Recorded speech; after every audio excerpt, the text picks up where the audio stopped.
இதோ தேவ ஆட்டுக்குட்டி. இது இயேசு கிறிஸ்துவுக்குள் பிரியமான என் சகோதர சகோதரிகளே, இந்த நிமிட நட்சத்திரக்கு இயேசுவின் நாமத்தில் நான் உங்களை அன்போடு அழைக்கிறேன். இதோ தேவ ஆட்டுக்குட்டி, இதோ உலகின் பாவங்களை போக்குகிற செம்மறியானவர்.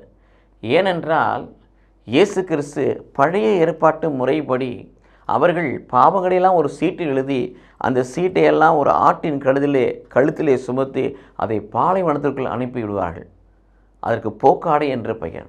அதே போல உலகத்தின் பாவங்களை எல்லாம் கடவுள் இயேசு மீது சுமத்தி இங்கே கெத்செமனியின் பாலைவனத்திற்குள் அனுப்பப்படுகின்ற பொழுது தந்தையால் முற்றிலும் கைவிடப்படுகிறார். அந்த ஆடு தண்ணீர் இல்லாதபடி, ஆறுதல் இல்லாதபடி, தேர்தல் இல்லாதபடி பாலைவனத்திலே விடப்பட்டது.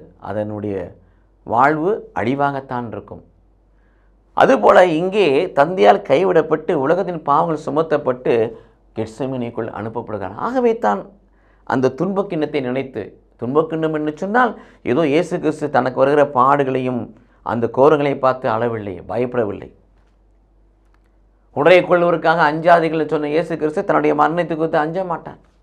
மரணத்தை மும்முறை சிறுகளுக்கு சொல்லிக் கொடுத்த இயேசு கிறிஸ்து நினைப்பட்டு இயேசு கிறிஸ்து தன் மரணத்தை குறித்து அஞ்சவில்லை. தந்தையின் பிரிவுக்காக துக்கப்படுகிறார்.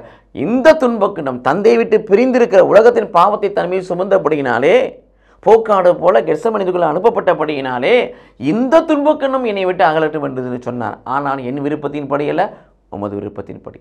அதே போல அங்கே ஒரு ஆட்டை பலியிடுவார்கள். அந்த இரத்தம் பாவ நிவாரண பலியாக ஒப்பு கொடுக்கப்படும். அதே போல இங்கே இயேசு கிறிஸ்து சிலுவையிலே நமக்காக பலியாக்கப்பட்டார், சமைக்கப்பட்டார். அவருடைய இரத்தம் உலகத்தின் பாவங்களை போக்குகிறது. ஆகவே தான் இயேசு கிறிஸ்து யாராக இருக்கிறார்? தேவ ஆட்டுக்குட்டியாக இருக்கிறார். இயேசு கிறிஸ்து யாராக இருக்கிறார்?